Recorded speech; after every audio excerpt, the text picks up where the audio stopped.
Assalamualaikum warahmatullahi wabarakatuh.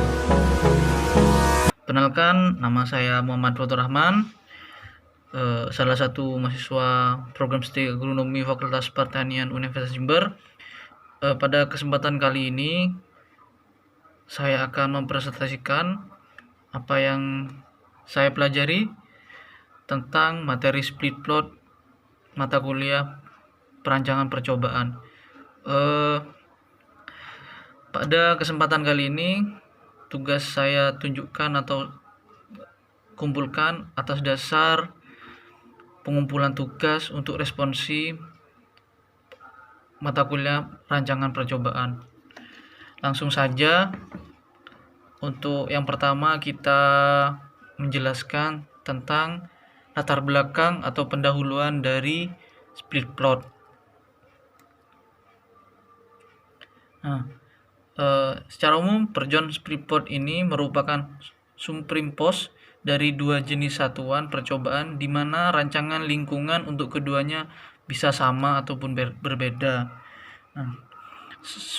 Satuan percobaan untuk peta utama bisa dirancang dengan berbagai rancangan dasar seperti RAL, RAKL, RL, rancangan acak lengkap, rancangan acak kelompok, dan RBSL. Selanjutnya demikian juga satuan percobaan anak peta bisa dirancang dengan ketiga rancangan dasar tersebut. Kombinasi rancangan yang sering digunakan di bidang pertanian adalah rancangan acak kelompok, baik untuk peta utama maupun anak petanya. Nah, di sini salah satu ciri khusus dari split plot ada super info ini. Nah, info ini adalah ada satu faktor yang utama yang didahulukan, diperhatikan dibandingkan faktor-faktor lainnya. Nah, kenapa kita harus menggunakan rancangan split plot? Karena yang pertama adalah derajat ketepatannya. Nanti dijelaskan di slide selanjutnya.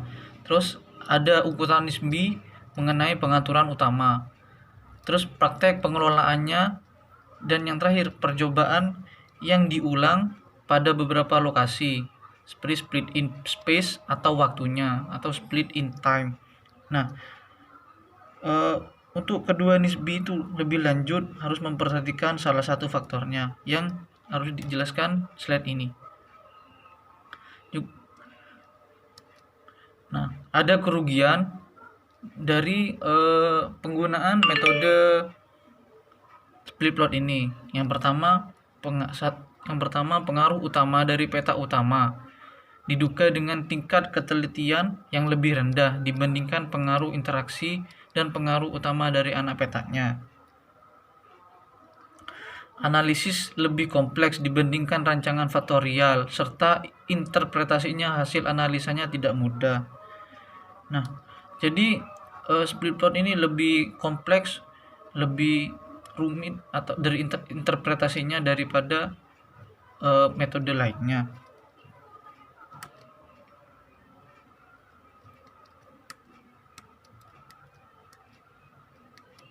Nah, selanjutnya di sini ada metode split plot dengan penggunaan metode rancangan acak lengkap atau menggunakan metode yang satu ini, kan ada 3 itu sebelumnya. Nah, jadi di menggunakan rancangan acak lengkap di split plot ini terdapat 2 acuan, yaitu peta utama dan anak peta. Nah, pada percobaan ini atau menggunakan metode RAL, split plot ditunjukkan tata letak dari faktor utamanya. Artinya peta faktor utama dirancang secara lengkap, kemudian peta utama ini dibagi atau di split menjadi plot faktor tambahan yang letaknya diacak dalam peta faktor utama. Untuk lebih jelasnya, perhatikan contoh di bawah ini. Nah, contoh kasus di bawah ini ada suatu perlakuan pemupukan yang dianukan oleh interaksi A sebagai faktor yang kurang dipentingkan. Nah, faktor pemupukan ini digolongkan terhadap peta utama atau main plot yang terdiri dari 3 taraf, yaitu A1, A2, dan A3. Bisa dicontohkan dengan dosis ataupun lainnya. Jika dicontohkan dengan dosis, A1 ya bisa pakai dosis 100, A2-nya pakai dosis 200, dan A3-nya bisa pakai 300. Nah, untuk faktor kedua adalah yang B. Nah, di sini yang saya contohkan untuk anak petanya adalah dari 2 varietas atau 2 taraf, yaitu B1 dan B2. Nah, percobaannya ini pengulangannya sebanyak 3 kali. Nah, jadi pengulangannya bisa dengan demikian rancangan perlakuannya pemupukan atau A 3 taraf, varietasnya ada 2 taraf, dan ulangannya 3. Nah, langkah-langkah untuk metode split plot dengan penggunaan RHL. Langkah yang pertama adalah bagi area percobaan menjadi RXA satuan percobaan sesuai dengan taraf faktor A dan banyaknya ulangan. Nah, jadi itu kan 3 faktor dengan dikalikan 3 ulangan, jadi mendapatkan 9 peta. Nah, selanjutnya dapat kita peta utama secara serempak dilihat di bawah ini. Nah, ini jadi dapat dicontohkan dengan judul mungkin ya pengaruh dosis terhadap varietas. Nah, itu peta ini kan ada 9 seperti yang dijelaskan di atas, dihitung lalu diacak jadi A1, A2, A1, A2, A3, A1, A1, A3.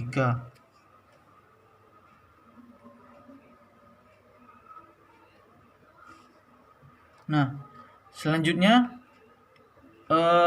langkah ketiga dari proses split plot penggunaan RHL, bagian ini menjelaskan jika peta sudah dibentuk lalu bisa dilakukan penggandaan. Nah, ini jadi peta yang tadi digandakan karena ada 2 varietas.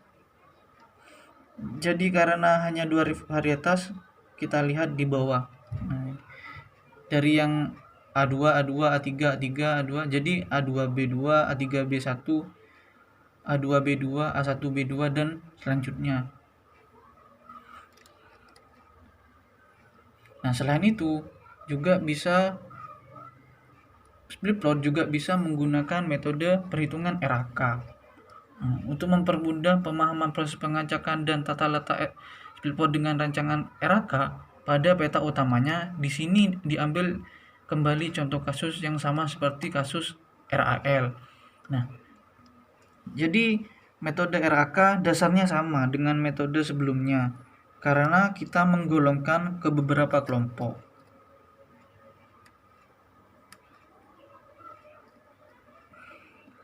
Jadi langkah ke-1 seperti yang kita lihat di depan sini, bagi area percobaan sesuai dengan banyak ulangan.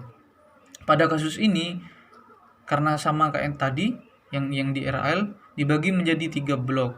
Pembagian kelompok didasarkan pada pertimbangan bahwa kerabaman pada setiap kelompok sama, relatif, atau homogen. Nah, langkah kedua, setiap kelompok dibagi lagi menjadi A peta sesuai dengan A faktor menjadi 3 peta, sehingga keseluruhannya menjadi 9 peta. Nah, di sini kita bisa dapat lihat dikelompokkan nih peta ke-1, peta kedua, dan peta ketiga. Untuk RAL sendiri, untuk hasil pengamatan pada suatu percobaan ke K yang diperoleh kombinasi perlakuan taraf I dari faktor A dan taraf ke J dari faktor B. Nah, di sini ada nilai rata-rata, di sini ada nilai rata-rata yang sesungguhnya atau rata-rata populasi. Selanjutnya, nah di sini ditambah dengan pengaruh aditif taraf ke I dari faktor A. Ditambah pengaruh aditif taraf ke J dari faktor B, ditambah ini pengaruh acak dari peta utama yang muncul pada taraf ke-1 dari faktor A dalam ulangan ke K. Selanjutnya yang terakhir ditambah pengaruh acak dari satuan percobaan ke K yang memperoleh kombinasi perlakuan IJ itu. Nah, kan di sini yang dibahas ada menggunakan dua perhitungan. Juga ada RAK. Nah, sama dengan RAL di sini. Nah, jadi hampir sama dengan nilai rata-rata yang sesungguhnya sama, ditambah pengaruh aditif dari kelompok K, ditambah ini pengaruh aditif ke I, interaksi dari faktor A, terus interaksi J dari faktor B, selanjutnya pengaruh aditif taraf ke I dari faktor A, taraf ke J dari faktor B. Nah, selanjutnya terakhir ditambah pengaruh acak dari satuan percobaan ke K yang memperoleh kombinasi perlakuan IJ, sering disebut galat anak peta. Terima kasih. Demikian apa yang saya ketahui dari materi split code dari mata kuliah perancangan percobaan. Demikian dari saya selaku pemenuh tugas responsi kali ini. Terima kasih. Kurang lebihnya mohon maaf. Wassalamualaikum warahmatullahi wabarakatuh.